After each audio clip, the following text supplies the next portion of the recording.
हम कक्षा 12वीं में अध्याय 9 शासक और इतिवृत्त मुगल दरबार के बारे में पढ़ेंगे, जिसके अंतर्गत कि इतिवृत्त जो शासक थे और इतिवृत्त वह है जिसके अंतर्गत लोगों ने उसमें लेख संरक्षित किया है, जो ऐतिहासिक स्रोत के बारे में हम जानते हैं।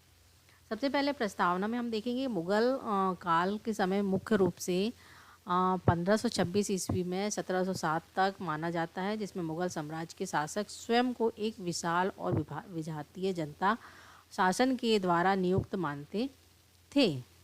फिर अत्यधिक राजनीतिक परिस्थितियों के कारण कार्य सदैव सीमाबद्ध होता था, और जो इस दृष्टि से प्रचार प्रसार में राजवंशी इतिहास में लेखकों के माध्यम से बहुत सी चीज़ें जो संरक्षित करने का प्रयास किया गया था, जैसे मुगल राजाओं के दरबारी इतिहासकारों के विवरण का कार्य सौंपा गया था, और बहुत सी घटनाओं का लेखा जोखा भी दिया हुआ होता है। और इस तरह से शासन क्षेत्र में ढेरों जानकारियाँ उस बहाने एकत्रित हो जाती हैं। फिर हम देखेंगे मुगल कालीन इतिहास को जानने के स्रोत। मुगल कालीन इतिहास के हम किस तरह से जान सकते हैं, जैसे ऐतिहासिक स्रोत के अंतर्गत जो उन्होंने किताबें लिखी है, जैसे तारीख़ रशीदी है, हबीब है, उसियार है, हुमायूं है, तारीख़ हुमायूं है, अकबरनामा है, आईने अकबरी है। इस तरह से ये सारे जो बादशाह नामा, शाहजहाँ नामा, इनके अंतर्गत राजाओं के द्वारा किए गए कार्य और उनके द्वारा जो बहुत सारे कार्य किए जाते थे, युद्ध लड़े जाते थे, उनको पूरी जो उसमें लिखी हुई मिल जाती है। फिर आत्मकथा और संस्मरण। आत्मकथाएं वो है जो उनकी जीवनी से शुरू से लेकर आखिरी तक उन्होंने क्या किया, कैसे किया, कितने समय तक शासन किया, ये सारी चीज़ें जो आत्मकथाएं और संस्मरण के अंतर्गत लिखी जाती है। फिर फरमान, इम्पीरियल फरमान जो दस्तूर उल अमल, मतलब इस तरह से भी कुछ लेख हैं। फिर पत्र हैं, फिर धार्मिक साहित्य हैं, संस्कृत साहित्य हैं, यात्रा विवरण है। यात्रा विवरण में जो विदेशी यात्री जो हमारे यहाँ देश में आए और गए और उनके राज्य में जो उन्होंने जो चीज़ अनुभव किया, जो देखा, वो यात्रा विवरण में उन लोग लिखते हैं। फिर है अभिलेख है, मुद्राएं हैं, चित्रकारी है, वास्तुकला है, स्थापत्य कला है, स्मारिका है।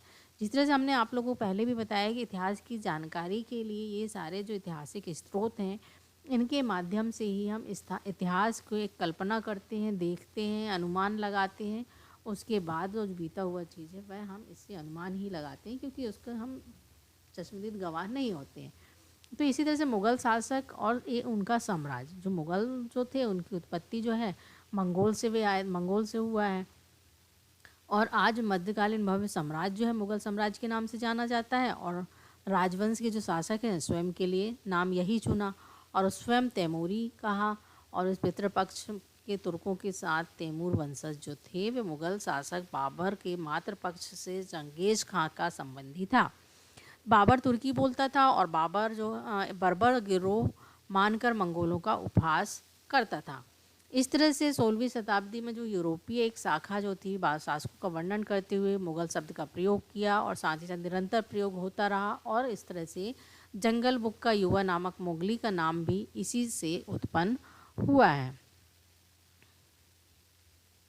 फिर है मुग़ल शासक के प्रमुख शासक। मुग़ल साम्राज्य के जो प्रमुख शासक थे वो कौन कौन थे, जैसे मुग़लों का स्थानीय सरदारों के बीच राजनीतिक मैत्रिता विजित। सबसे पहले बाबर यहाँ आया। जो बाबर जो थे वो जरीरुद्दीन जो बाबर जो था उसके मध्य एशियाई स्वदेश फरगना था, जिसमें ये 1504 ईस्वी में काबुल पर अधिकार किया और संसाधनों में खोज की। और इस तरह से 1520 से 1524 तक बाबर ने भारत पर 4 आक्रमण किए और 1526 ईस्वी अभियान में सफल रहा। इस प्रकार से भारत में मुग़ल साम्राज्य की स्थापना हुई। उसके बाद फिर हुमायूं, बाबर का उत्तराधिकारी नसरुद्दीन हुमायूं ने साम्राज्य की सीमाओं में विस्तार किया और अफगान नेता शेरशाह सूरी ने पराजित किया। इसी तरह से 1555 में हुमायूं सूरों को पराजित किया और दिल्ली सिंहासन पर आसीन हुआ, किंतु एक वर्ष बाद 27 जनवरी 1556 को उनकी मृत्यु हो गई थी। फिर उसके बाद है अकबर।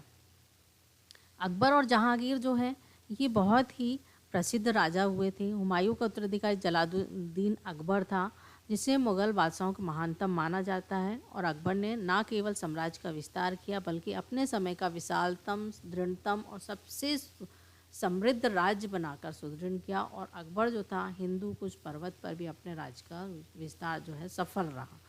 इस तरह से इनका साम्राज्य विस्तार की योजना करनी चाहिए, मतलब अकबर ने प्राय पूरे भारत में इन्होंने शासन किया था। फिर है जहांगीर। जहांगीर ने 1605 में शासन संभाला और शासनकाल के दौरान जहांगीर ने बंगाल, मेवाड़, कांगड़ा, किश्तगढ़, कंधार जैसे कई राज्यों में भी इन्होंने विजय प्राप्त की और इस तरह से मुगल इतिहास के कला प्रेमी, विलास प्रिय शासक के रूप में भी इनको जाना जाता है। फिर उसके बाद है शाहजहाँ। शाहजहाँ जो थे, इन्हें विरासत में भारत का मध्य क्षेत्र का बड़ा भूभाग इनको प्राप्त हुआ था और इन्होंने भी तिब्बत, असम, कुमायूं, गढ़वाल जैसे कई क्षेत्रों में विजय प्राप्त किया और क्षेत्रीय विस्तार में भी काफ़ी गति इस समय धीमी हो गई थी। फिर है औरंगजेब। औरंगजेब को भी मुगल साम्राज्य के अंतिम शक्तिशाली सम्राट माना जाता है। उसने लगभग 50 वर्षों तक शासन किया और दुर्भाग्य इन वर्षों में औरंगजेब केवल युद्धों में व्यस्त रहा और मुगल साम्राज्य की प्रशासनिक व्यवस्था जो थी वह धीमी पड़ गई और मुगल साम्राज्य की शक्ति जो है क्षीण होती चली गई। फिर है मुगल साम्राज्य का पतन। 16वीं 17वीं शताब्दियों के दौरान मुगल साम्राज्य की शाही संस्थाओं के ढांचे का निर्माण जो हुआ था, मुगल शक्ति का सुस्पष्ट केंद्र दरबार जो था और इस तरह से राजनीतिक संबंध बनते थे। साथ ही श्रेणियाँ जो राजनीतिक स्तर पर जो परिभाषित की जाती थी 17वीं शताब्दी अनवरत जारी रहीं। लेकिन 1707 में औरंगजेब की मृत्यु के उपरांत राजवंश की शक्ति जो है घटती चली गई, जिससे दिल्ली, आगरा, लाहौर जैसे अन्य जो राजधानी जो नगर थे वह एक नियंत्रित विशाल साम्राज्य तंत्र की जगह शक्तियों ने अपनी स्वायत्तता अर्जित कर ली थी। इस तरह से मुगल साम्राज्य की प्रतिष्ठा भी बनी रही, लेकिन 1857 के मुगल वंश के अंतिम शासक जो बहादुर शाहवृत्त को अंग्रेजों ने उखाड़ फेंका था। फिर है इतिवृत्तों की रचना, महत्व एवं लेखक। इतिवृत्त जो थे मुगल बादशाहों द्वारा तैयार करवाए गए इतिवृत्त साम्राज्य और उनके दरबार के अध्ययन की एक प्रमुख स्रोत है। जिस तरह से हमने बताया कि इतिवृत्त वह है जिसमें कि उनके द्वारा जो कार्य किए गए, क्या किया, कैसे किया, वह सारी चीज़ जो है वह इतिवृत्त या उनके जो संस्मरण है या लेखन है उसमें सारी चीज़ें ये पाई जाती हैं। फिर इसमें जो है इतिवृत्त के अंतर्गत जो आने वाले साम्राज्य के अंदर विशेषताओं परिचित कराने के उद्देश्य से ये लिखे गए थे। जिस तरह से हमने आपको बताया कि जिस राज्य या जिस राजा के दरबार में जो लेखक थे वह सिर्फ उनके बारे में ही लिखते थे। इतिवृत्त का एक अन्य उद्देश्य यह भी था कि मुगल शासन का विरोध करने वाले विद्रोहियों को यह बताना था कि विद्रोहों का असफल होना नियत। शासक यह सुनिश्चित करना चाहते थे कि साम्राज्य एवं दरबार संबंधी विवरण आने वाली पीढ़ियों के अध्ययन के लिए उपलब्ध रहे। मतलब जो चीज़ हम अभी इतिहास के रूप में पढ़ रहे हैं, क्योंकि ये इतिहास जो है वह बीता हुआ कल है, उसको हमने अपनी आंखों से नहीं देखा, लेकिन ये लेखक के माध्यम से, विदेशी यात्रियों के माध्यम से जो उन्होंने लिखा, संस्मरण जो हमें प्राप्त हुए, उससे हम यह अनुमान लगा लेते हैं और उसका अनुमान लगाकर उसे हम आगे पढ़ते हैं। फिर है इतिवृत्तियों की भाषा, तुर्की से फारसी की ओर। मुगल दरबार में जो इतिहास प्रायः फारसी भाषा में लिखे गए थे और सल्तनत काल में उत्तर भारतीय भाषा की विशेषतः हिंदवी और इसकी क्षेत्रीय भाषा फारसी दरबार और साहित्य रचनाओं की मुख्य भाषा थी, जिसमें मुगल चगताई जो मूल थे। इस तरह से इनकी तुर्की जो उनकी मातृभाषा थी। फिर पांडुलिपियों की भी उस समय रचना हुई। मुगल भारत की सभी पुस्तकें पांडुलिपियों के रूप में थी, अर्थात ये पुस्तकें हाथ से लिखी होती थी और पांडुलिपि की रचनाओं का मुख्य केंद्र जो शाही किताब खाना था, जिसमें दरअसल एक लिपि घर होता था, अर्थात जहाँ एक ऐसा स्थान था जहाँ बादशाह की पांडुलिपियों का संग्रह रखा जाता था और नई पांडुलिपियों की रचना भी की जाती थी। मतलब एक जगह बैठकर वे क्या लिख रहे हैं, कैसे लिख रहे हैं, इस तरह से शाही किताब खाना भी हुआ करता था। फिर है लेखन शैली। लेखन शैली में सुलेखन और हाथ से लिखने का कौशल अत्यंत महत्वपूर्ण माना जाता था, जिनकी भिन्न भिन्न शैलियाँ प्रचलित थी। आप लोग कभी कभी पुराने लेख यदि आप देखेंगे कहीं संग्रहालय में आप जाएंगे तो ये सारी चीज़ें कई बार जैसे ताम्रपत्र मिलते हैं तो रखे हुए हैं, तो वह जब हम देखेंगे तो उसमें उनकी जो लिखने की शैली है उससे ये समझ में आती है कि पसंदीदा शैली जो नस्तलिख थी, यह एक तरल शैली थी जिसमें लंबे सपाट प्रवाही ढंग से लिखा जाता था, लेकिन 5 से 10 मिलीमीटर की नोक वाले छटे हुए सरकंडे, इनसे कलम कहा जाता है और ये टुकड़े में से स्याही में डुबोकर लिखा जाता है। सामान्यतः ये कलम की नोक के बीच छोटा सा चीरा लगा दिया जाता था, जिससे आसानी से स्याही सूख लेता था और उससे हम लिख सकते थे। जैसे कि पहले स्याही वाला पेन चलता था तो उसमें निब होता था, उसमें बीच से चिरा हुआ आप लोग देखेंगे तो उससे वह स्याही आसानी से सोख लेता है। फिर रंगीन चित्र।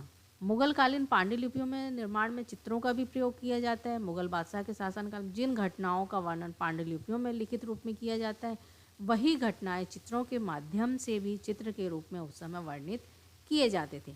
जिससे कि उस समय की घटना, उस समय के जिस विषय का दृश्य है, उस रूप में उसको वर्णित किया जा सके। जब लेखन किया जाता था या सुलेख किया जाता था, उस समय आसपास के पृष्ठों को खाली छोड़ दिया जाता था, जिससे कि उससे संबंधित चित्र को वहाँ पर बनाकर या खाली जगह के स्थान पर उसको संलग्न कर सकते थे। ये चित्र जो होते थे छोटे होते थे, जिससे कि पांडुलिपियों में आसानी से उनको संलग्न किया जाए। जैसे जैसे आप लोग पुरानी किताबें देखेंगे, रामायण देखेंगे या फिर कुछ किताबें हम जब देखते हैं अपने इतिहास के, इसमें भी देखेंगे तो साइड में छोटे छोटे से चित्र जो बने हुए होते हैं, मतलब इस तरह से हम उनको संलग्न कर सकते थे।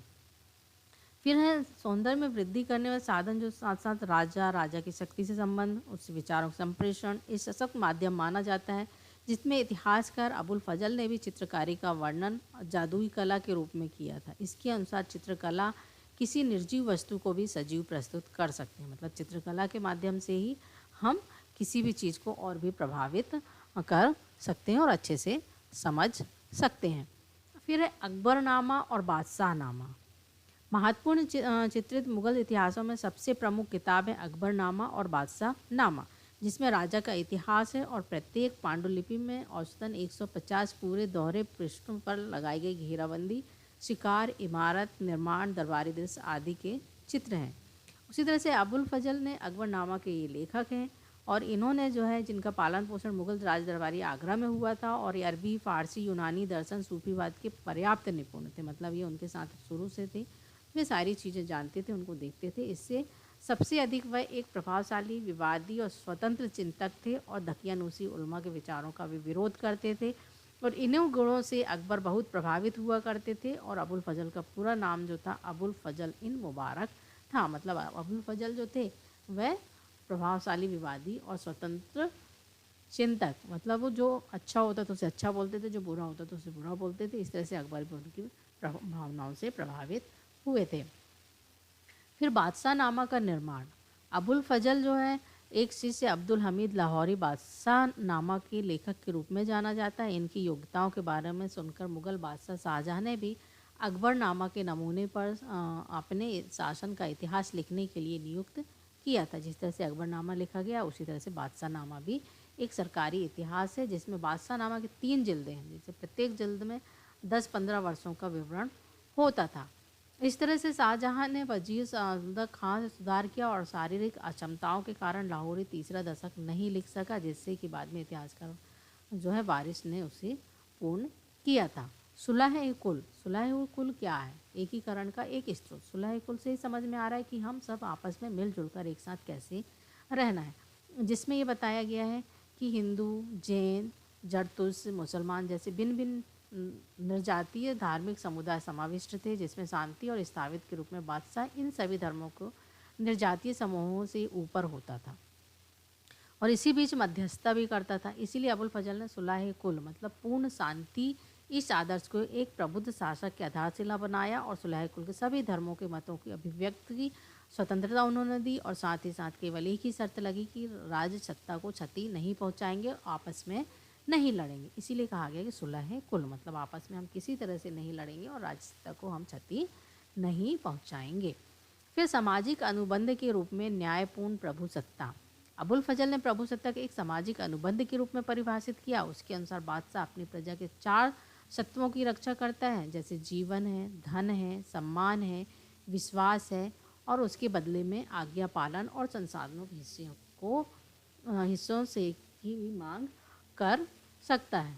इससे न्यायपूर्ण संप्रभुत्व ही इस अनुबंध का सम्मान कर पाते थे। इस तरह से जो व्यक्ति थे बादशाह अपने प्रजा के 4 तत्वों की रक्षा, जैसे जीवन की रक्षा करना है, उनके धन की रक्षा करना है, सम्मान की रक्षा करना है, विश्वास, यदि वह गरीब है, दीन है तो उसके बदले उसको आज्ञा पालन और संसाधनों के हिस्से की उसको मांग मतलब उसकी पूर्ति करें ताकि उसकी दीनता को कम किया जा सके। फिर राजधानियाँ और दरबार। मुगल साम्राज्य की राजधानियाँ। मुगल साम्राज्य हृदय स्थल उसकी राजधानी को माना जाता है, जिसमें मुगल दरबार लगता है कि 16वीं-17वीं शताब्दी के दौरान मुगलों की जो राजधानियाँ बहुत तेज़ी से स्थानांतरित होने लगी थी, जिसके ये कारण है मुगल दरबार में जो था उसे प्राय शासक पर ही केंद्रित होता था और भौतिक व्यवस्था जो है शासक के अस्तित्व को समाज के हृदय के रूप में प्रदर्शित करती थी, जिसमें राज सिंहासन जो था तथा तखत था, उससे समृद्ध कार्यों भौतिक रूप से प्रदान किया गया था। इस स्तंभ को धरती आधार सहस्रवादियों और राजतंत्र का प्रतीक रही छतरी को भी शासक क्रांति के सूर्य की क्रांति के प्रतीक के रूप में उसको माना जाने लगा था। मुगल दरबार जो आप लोग देखते होंगे, नाटकों में भी देखते होंगे इसमें, तो जो सिंहासन होता है राजा का वह किस तरह से होता है। फिर है शाही परिवार। शाही परिवार के अंतर्गत हम देखेंगे हरम व्यवस्था। हरम व्यवस्था, हरम से समझ में आता है कि महिलाओं के रहने का स्थान या वहाँ पर वो एक साथ रहती हैं। तो इसमें हरम का मतलब भी यहाँ पर सबसे पहले मुस्लिम शासकों के द्वारा राजमहल में हरम की व्यवस्था की जाती थी। हरम शब्द का प्रायः मुगलों के परिवार को दर्शाने के लिए किया जाता है। हरम फारसी शब्द मात्र जिसका तात्पर्य है पवित्र स्थान। हरम और मुगल परिवार में बादशाह की पत्नियां और उपपत्नियां, उनके नज़दीकी दूर के रिश्तेदारों जैसे माता, सौतेली उपमाताएं, बहन, पुत्री, चाची, मौसी, बच्ची आदि, ये सब महिलाएं जो हरम में रहती, मतलब महिलाएं वहाँ पर महिला का सम्मान प्राप्त था। बाद में शासक प्रथम पत्नी को विशेष स्थान भी वहाँ पर देने लगा था। फिर है वैवाहिक संबंध। शासक वर्गों में बहुविवाह प्रथा विशेष रूप से प्रचलित थी, जिसमें राजपूतों एवं मुगलों दोनों के लिए विवाह राजनीतिक संबंध भी मैत्री संबंधी स्थापित करने का एक तरीका था, जिसमें विवाह में पुत्री के साथ साथ प्रायः एक क्षेत्र के उपहार में भी दे दिया जाता था। इसके फलस्वरूप संबंधों के कारण मुगल एक व्यापक राजनीतिक तंत्र निर्माण किया और साथ में माध्यम मुगल साम्राज्य राज्यों को भी इसमें जोड़ा गया था।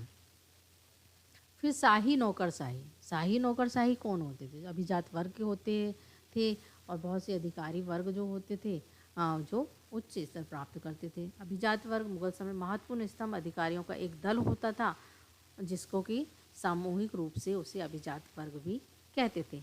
अभिजात वर्ग में भर्ती विभिन्न जातीय व धार्मिक समूह से होती थी। ऐसा किया जाता था कि ताकि अभिजात वर्ग कोई भी दल इतना बड़ा ना हो जाए कि वह राज्य की सत्ता को चुनौती दे सके। इसीलिए अधिकारी वर्ग को एक गुलदस्ते के रूप में वर्णित किया जाता था, जो वफादारी से बादशाह के साथ भी हमेशा जुड़े रहते थे। मतलब सिर्फ एक वर्ग को ही महत्व नहीं दिया जाता था, इसमें सभी वर्ग के लोगों को महत्व दिया जाता था और उनकी योग्यता के अनुसार उनको कार्य भी दिया जाता है। इसलिए कहा गया है कि ये एक गुलदस्ते के रूप में ये वर्णित किया जाता है। फिर है अधिकारियों के पद। ईरानियों को उच्च पद प्राप्त होते थे और जिसमें जहांगीर की रानी नूरजहां को राजनीतिक रूप से काफ़ी प्रभावशाली रही, वह ईरानी थी। और फिर औरंगजेब ने राजपूतों को भी उच्च पदों पर नियुक्त किया। फिर भी शासन में मराठी अधिकारी अच्छी खासी संख्या में थे। इस तरह से हम कह सकते हैं कि उस समय अधिकारी पद और जहांगीर उस समय जो राजा थे वह हिंदू रानियों को भी रखते थे, उनको महत्व देते थे। इसके साथ साथ अधिकारियों के दर्जे में पदों में दो प्रकार की संख्या विषयक ओहदे होते थे, जैसे जात जो शाही पदानुक्रम अधिकारी के पद पर वेतन सूचक था, और सवार जो एक सूचित करता है कि उनकी सेवा में कितने घुड़सवार अथवा उपेक्षित हैं, और 1000 या उससे ऊपर जात जो मनसबदार अभिजात उमरा जो अमीर का बहुवचन कहा जाता है। फिर सीमाओं से परे। इतिवृत्त के लेखकों द्वारा मुगल बादशाहों द्वारा धारण की कई पदवियां थी, जिसको सूचीबद्ध किया गया है, जैसे शहंशाह, राजाओं का राजा। सामान्य पदवियां जैसे जहांगीर, विश्व पर कब्जा करने वाला। फिर शाहजहां, विश्व का राजा। जैसे अलग अलग राजाओं द्वारा धारण की खास पदवियां शामिल थी, जिसमें पदवियां मुगल बादशाह जो होते थे वे अविजित क्षेत्रीय और राजनीतिक नियंत्रण को दर्शाने के साथ साथ उनके पड़ोसी राजनयिक शक्तियों को भी राजनीतिक संबंधों और संघर्षों का विवरण करते थे। मतलब ये सीमाओं से परे था, क्योंकि वह सब जगह अपने युद्ध करते थे, विजय होते थे और राज्य को अपने में शामिल कर देते थे। फिर उसके बाद है औपचारिक धर्म पर प्रश्न। अकबर ने जब सुएज शिष्टमंडल के सदस्यों के प्रति उच्च आदर प्रदर्शित किया, उसमें बहुत अधिक प्रभावित भी हुए और बादशाह अकबर द्वारा ईसाई के सिद्धांतों में अपनी स्पष्ट दिलचस्पी प्रदर्शित की, जिसकी व्याख्या जो है शिष्टमंडल ने बादशाह के धर्म परिवर्तन के संकेत के रूप में की। और मानसेरेट ने भी टिप्पणी की कि राजा ने इस बात की बहुत कम परवाह की कि सभी धर्म के अनुपालन की अनुमति लेकर उनके वास्तव में सबका तिरस्कार किया है। मतलब इस तरह से उन्होंने नहीं किया, सभी धर्म को सर्वधर्म के रूप में उन्होंने लिया। फिर इसके बाद है गृह कार्य। मुगल इतिवृत्त किस प्रकार मुगल इतिहास को जानने में महत्वपूर्ण स्रोत हैं। मुगल काल में पांडुलिपियों की रचना किस प्रकार की जाती है। बादशाहनामा पर एक संक्षिप्त टिप्पणी लिखिए। अकबर का धार्मिक विचार किस प्रकार परिपक्व हुए। और फिर मुगल कौन थे, मुगलों की राजनीतिक इतिहास का वर्णन कीजिए। मुगल साम्राज्य में शाही परिवार की महिलाओं की स्थितियों का वर्णन कीजिए।